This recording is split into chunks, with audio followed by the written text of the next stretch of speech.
আসসালামু আলাইকুম। এই সেই বৌদ্ধবিহার যেটা হচ্ছে আহ, যখন স্কুলে পড়াশোনা করতাম তখন হচ্ছে এটার নাম অনেক পড়ছি বইয়ে, এবং তখন এটা দেখার জন্য অনেক ইচ্ছে ছিল যে এটা একদিন ইনশাল্লাহ দেখে আসবো। তো আজকে সেটা দেখার জন্য এই নেত্রকোনা থেকে চলে আসছি বাংলাদেশের উত্তর অঞ্চলের নওগাঁ জেলার এই উপজেলার নাম হচ্ছে বদলগাছি উপজেলা। আর এই জায়গাটার নাম হচ্ছে বৌদ্ধবিহার। আহ, আহ, কি জানি গ্রামের নামটা সঠিক আমার মনে হয়, যাই হোক এখানে চলে আসছি শুধু এটা দেখার জন্য। আর বইয়ের মধ্যে যতটুকু সুন্দর দেখছি তার সাথে কিন্তু অনেকটা সুন্দর বেশি এই জায়গাটা।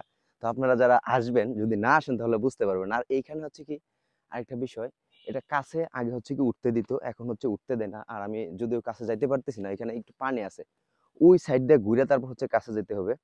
তো আমি আমার যে ইচ্ছাটা ছিল ছোটবেলায়, সেই ইচ্ছাটা হচ্ছে এখানে আইসা পূরণ হয়েছে। তার জন্য আমি অনেক শুক্রিয়া আদায় করি, কেননা ছোটবেলায় যে ইচ্ছাগুলো থাকতো, ছোটবেলায় অনেক ইচ্ছাই ছিল, যেটা হচ্ছে বাগেরহাটের যে মসজিদ, ষাট গম্বুজ, সেগুলো দেখারও খুব ইচ্ছা। এটাও চিরে দেখতে যাবো ইনশাল্লাহ। আর এটা হচ্ছে বইয়ের মধ্যে দেখেই একতিটা জাগছে যে একদিন ইনশাল্লাহ চলে যাব সেই বৌদ্ধ বিহার দেখার জন্য। আর এই সেই বৌদ্ধ বিহার আমার যে পিছনে যে যে খুব খুব গড়ের মতো দেখতেছেন, এইগুলো হচ্ছে টোটাল চতুর্দিক মিলে 177টা। আর এইগুলোর মধ্যে মূলত বৌদ্ধ পণ্ডিত যারা ছিল, এখানকার যারা শিক্ষাগুরু ছিল, তারা হচ্ছে এই গড়গুলোর মধ্যে থাকতো। আর এই হচ্ছে গড়, এই যে গড়গুলো দেখতেছেন ছোট ছোট, এইগুলো হচ্ছে তারা থাকতো এই জায়গায়। এইদিকে হচ্ছে টোটাল মিলায়া পুরো চতুর্দিক দিয়ে 177টা টোটাল গড় রয়েছে, যেখানে হচ্ছে বৌদ্ধ পণ্ডিত যারা এখানে হচ্ছে যারা শিক্ষা দিত, আর যারা হচ্ছে গুরু ছিল, বৌদ্ধদের গুরু, হ্যাঁ, ওরা হচ্ছে এই জায়গায় থাকতো, এই ছোট ছোট ঘরগুলোর মধ্যে ওরাই থাকতো। আর এই ঠিক পিছনে হচ্ছে বৌদ্ধ এই বিহার। বিহারটি শুধু বাংলাদেশের নয়, সমগ্র দক্ষিণ এশিয়ার অন্যতম প্রাচীন ও বৃহৎ বৌদ্ধবিহার হিসেবে পরিচিত। এটি অষ্টম শতকে পাল রাজবংশের দ্বিতীয় রাজা ধর্মপাল কর্তৃক নির্মিত হয়েছে বলে ধারণা করা হয়। পাহাড়পুর বৌদ্ধবিহার ছিল তখনকার যুগে এক বিশাল শিক্ষাকেন্দ্র, যেখানে ভারত, চীন, নেপাল ও তিব্বতের শিক্ষার্থীরা পড়াশোনা করতে আসতো। এখানে ধর্ম, দর্শন, চিকিৎসা, গণিত ও জ্যোতির্বিজ্ঞানের মতো নানা বিষয়ে জ্ঞান চর্চা হতো। বিহারটির মূল কাঠামো একদম বর্গাকার। এর মাঝখানে রয়েছে একটি বিশাল স্তূপ বা মূল মন্দির, আর চারপাশে রয়েছে অসংখ্য কক্ষ, যেখানে সন্ন্যাসীরা বসবাস করতেন। এখানে মোট 177টি কক্ষ রয়েছে।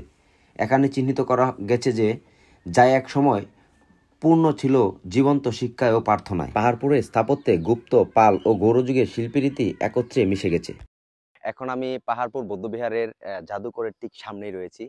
আর আমি চাচ্ছিলাম একটু জাদুঘরের ভিতরে ঢুকে হচ্ছে একটু ভিডিও নেব, কিন্তু এখানকার যে কর্তৃপক্ষ যারা আছে ওনারা বলতেছে যে এখানে ভিতরে ঢুকা ভিডিও সম্পূর্ণ নিষেধ, কেননা ভিতরে অনেক দামি দামি জিনিস থাকতে পারে, মানে যে কোনো কারণে হয়েছে নিষেধ।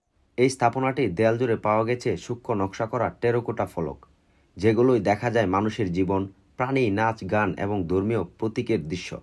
প্রতিটি টেরাকোটা ফলক যেন তখনকার সমাজ ও সংস্কৃতির জীবনের গল্প বলে। এবং আমরা জানি 1985 সালে ইউনেস্কো পাহাড়পুর বৌদ্ধবিহারকে বিশ্ব ঐতিহ্যের তালিকায় অন্তর্ভুক্ত করে, যা বাংলাদেশের গর্ব ও বিশ্বজুড়ে স্বীকৃত এক ঐতিহাসিক সম্পদ। আজও হাজারো দর্শনার্থী এই স্থাপত্য দেখতে আসে, কেউ ইতিহাস জানতে, কেউ নীরবতার মাঝে প্রাচীন বৌদ্ধ ধর্মের সেই শান্ত স্পর্শ অনুভব করতে। পাহাড়পুর শুধু একটি ধ্বংসাবশেষ নয়, এটি আমাদের অতীতের এক উজ্জ্বল অধ্যায়, যা প্রমাণ করে বাংলাদেশের সমৃদ্ধ ইতিহাস, শিক্ষা ও সংস্কৃতির ধারাবাহিকতা। সময়ের স্রোত পেরিয়েও পাহাড়পুর বৌদ্ধবিহার দাঁড়িয়ে আছে জ্ঞান, বিশ্বাস আর ইতিহাসের অমর প্রতীক হয়ে।